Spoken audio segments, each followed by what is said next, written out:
Les Coréens sont décidément beaucoup trop forts.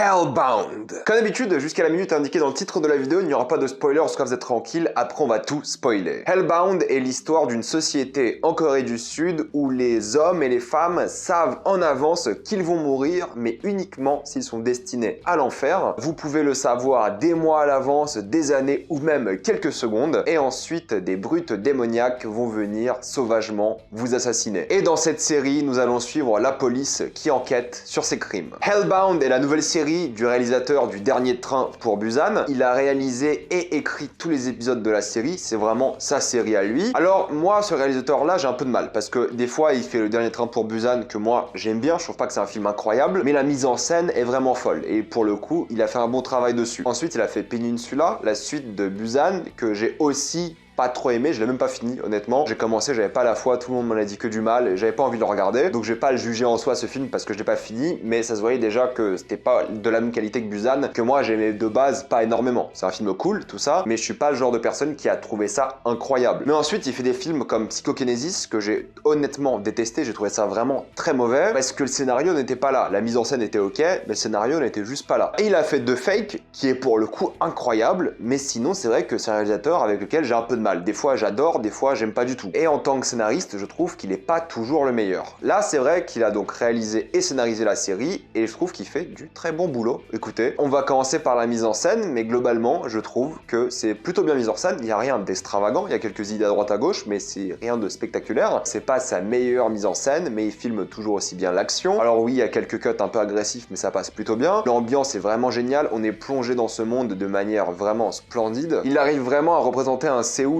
complètement différent, et pour ça j'adore. C'est une série qui est quand même très violente, et je trouve que le propos de la violence est intéressant aussi, et il a plein de petites astuces de mise en scène qui marchent plutôt bien. Un exemple vraiment tout bête, c'est que dans cette série, beaucoup de personnes vont regarder des vidéos qu'ils ne sont pas du tout censés regarder, et au fait, pour cacher le fait que c'est un truc qu'ils ne devraient pas regarder, ils mettent souvent des écouteurs à fil, et pas beaucoup de personnes, ou du moins de moins en moins de personnes aujourd'hui, utilisent des écouteurs avec fil. Et du coup, c'est juste pour montrer qu'au fait, la vidéo que ces gens regardent est confidentielle et ne devrait pas être partagée. Il y a plein de petites astuces comme ça, bêtes et méchantes de mise en scène, qui arrivent à t'immerger dans ce monde, et ça qui est intéressant, c'est que c'est plutôt bien réalisé. J'ai quelques problèmes sur les effets spéciaux, parce que oui, d'un côté, les monstres, on dirait vraiment des créatures qui sortent du monde. Du coup, les effets spéciaux, je trouve pas incroyable, mais d'un côté ça aide vraiment au fait que c'est des monstres qui viennent pas de ce monde. Donc le fait que ce soit pas parfait, ça donne un côté surnaturel à la chose qui rend plutôt bien au final. Mais c'est vrai qu'il y a des scènes avec certains éléments, certains personnages, surtout un bébé, qui sont pas très bien faits, car évidemment ils ont pas le droit de filmer avec un bébé qui a 3 jours par exemple. Du coup t'as des effets spéciaux de bébé, et là c'est vrai qu'ils auraient dû prendre une poupée plus tôt, je pense. Donc visuellement c'est vraiment pas mal, il y a de beaux plans et tout, donc c'est du bon travail de ce point de vue là. Mais ce qui est fort, c'est d'après moi le scénario et le monde qu'ils ont créé. Dès la première scène, t'as énormément de questions. Je vais vous dire un peu ce qui se passe dans la première scène pour vous vendre un peu la série, mais c'est vrai que la première scène, quelqu'un sur son téléphone et voit qu'il va mourir dans 1 minute. Et là, des monstres arrivent et le tuent devant tout le monde, et tout le monde se demande,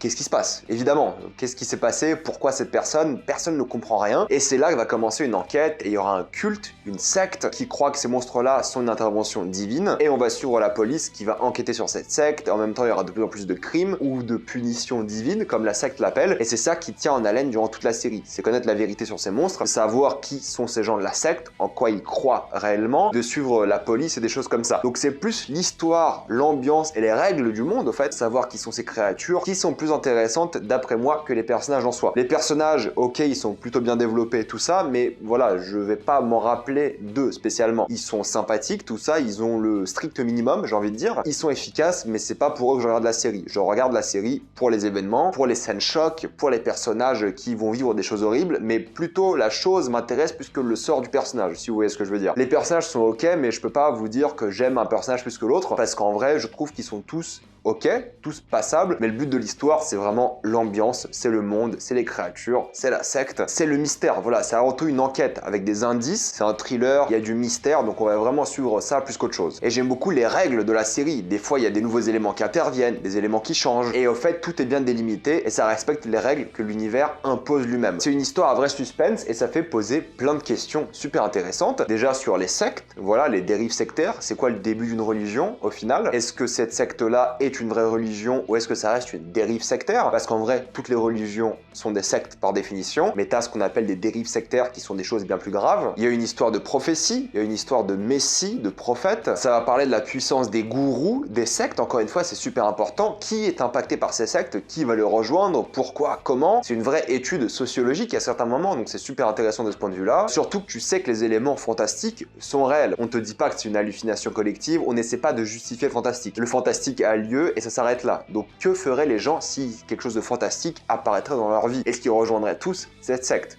Faudra regarder la série pour avoir la réponse. On va beaucoup parler d'humiliation, d'honneur des gens, car ces gens sont exécutés en pleine rue par des monstres de manière très sauvage. C'est pas une mort douce, hein, c'est une mort très brutale. Imaginez Hulk vous tabasser jusqu'à la mort, c'est un peu ça. On va parler du côté business de la secte, du côté corporatisme, et on va parler de cette idée de secte, de cette religion qui contamine les gens. C'est comme un virus, de plus en plus de monde commence à y croire, et on va essayer de comprendre pourquoi et comment. Donc c'est une histoire qui parle de vraies thématiques sérieuses, et j'ai trouvé l'histoire vraiment pas prévisible pour le coup. À chaque fois, je pensais avoir deviné la fin, mais pas du tout. Alors là, j'étais complètement à côté de la plaque. Mais t'essaies de deviner le scénario, t'essaies de savoir ce qui va se passer, mais j'ai toujours eu tort. Je m'attendais à aucun moment à ce qui se passait dans l'histoire. Donc c'est une histoire que je trouvais pas du tout prévisible, et ça, c'est toujours intéressant dans ce genre d'histoire. Même si je suis pas très fan des personnages, car je me suis pas honnêtement beaucoup attaché à eux, je trouve que les acteurs font quand même un très bon travail. Et ces 6 épisodes d'environ 50 minutes, on va dire 55 minutes, c'est passé super vite. Et c'est vraiment addictif, t'as envie de regarder tout d'un coup, car il y a des vrais cliffhangers. Et je pensais que ça allait être une mini-série, mais en fait non. Et j'ai l'impression que la série est en train de connaître un petit succès, donc j'espère qu'elle va se faire renouveler, car j'ai vraiment besoin d'avoir la suite, parce que la fin, d'après moi, était géniale. Et je suis beaucoup trop curieux de savoir comment ça va finir. Après, c'est un peu bizarre, car t'as pas trop d'événements internationaux. Tout ce qui se passe là se passe en Corée. Et c'est un peu étrange, car normalement, dans une société comme aujourd'hui, ultra connectée, on devrait tous un peu rejoindre cette secte. Même des Français, même des Américains. Mais au fait, non, ça reste en Corée, et t'as aucune image à l'international. C'est un choix volontaire, que je trouve peut-être un peu dommage, mais peut-être ça va venir dans la saison 2. Qui sait. Pour conclure, Hellbound, écoutez, je vous conseille énormément cette série.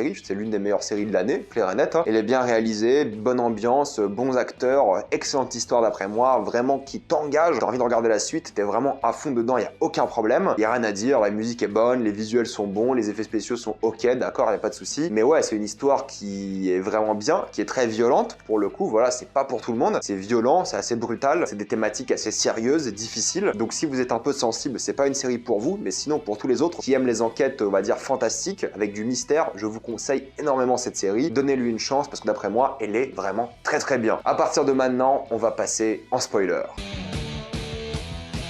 Alors c'est vrai que les personnages, pour le coup, j'ai pas trouvé que c'était les personnages les plus mémorables. Par exemple, on a donc le président Young, le premier, qui est charismatique, qui est un peu mystérieux, tout ça, tu l'aimes bien. Mais c'est vrai que tous les autres personnages, je vais pas tous les citer, mais je trouve qu'ils ont été ok sans plus. Voilà, ils ont pas été les plus mémorables, les plus intéressants, parce que c'est pas le but de l'histoire. J'ai bien aimé le vlogueur là qui faisait des clips. À la fin, quand tu réalises que c'est lui et qu'il est toujours aussi taré, c'est assez drôle. Et c'est vrai que les autres personnages, j'étais pas à fond derrière. C'était pas eux qui m'intéressaient, c'était l'histoire, c'était les événements, et c'est ça que je voulais voir de plus en plus. Mais l'histoire change vraiment de manière intéressante lorsqu'on pense que les gens punis vont en enfer car ils ont péché. Et au fait, c'est ça qui va être beaucoup manipulé, car on dit que les pécheurs vont en enfer, et c'est ça qui est cool dans la série, c'est que du coup ça pose plein de questions existentielles. Déjà, voir des créatures comme ça débarquer, ça pose une vraie question existentielle. Tu n'es pas seul dans l'univers et il y a des créatures démoniaques qui sortent d'une dimension parallèle, donc c'est déjà vraiment assez pour te remettre en perspective et remettre toute l'humanité en perspective. Et à ce côté vraiment divin, punition divine des crimes que les humains exploitent, ils en profitent pour gagner en pouvoir, pour vraiment être les nouveaux présidents et dominer un peu le monde. Mais j'aime bien le fait que la loi ne change pas, la constitution ne change pas et les crimes restent des crimes. C'est juste que maintenant tout le monde doit être plus vertueux. Car si tu sais que tu vas aller en enfer car tu commets des choses horribles, forcément tu essaieras d'être sympa et vertueux. Pas tout le monde évidemment, car évidemment ça pose une question intéressante. Si tu sais quand est-ce que tu vas mourir, est-ce que tu fais le choix d'être gentil ou mauvais? Donc c'est intéressant de savoir, est-ce que pour le coup, si tu sais qu'il te reste une semaine à vivre, tu vas vouloir la passer en étant la personne la plus sympa au monde, ou la passer en étant complètement horrible et faire n'importe quoi. Donc ça pose une vraie question aussi morale, donc ça c'est cool. Et encore une semaine, t'as pas forcément le temps de faire beaucoup de choses horribles, mais si t'as 20 ans, hein, comment est-ce que tu gères ta vie? C'est une question vraiment intéressante. Et encore une fois, au final, connaître sa mort peut être vu comme libératoire. Tu peux changer clairement de vie quand tu sais que ton jour va arriver et tu sais quel jour précisément. Si c'est Dieu qui décide ou une divinité qui décide des péchés de l'humanité, à quoi sert la justice? Au final, elle a beaucoup moins d'importance. Qui va souffrir le plus, les victimes ou les criminels? C'est un vrai débat qu'ils ont dans la série. Est-ce que ça vaut le coup de se venger de ces criminels ou est-ce que t'attends que la punition divine le fasse?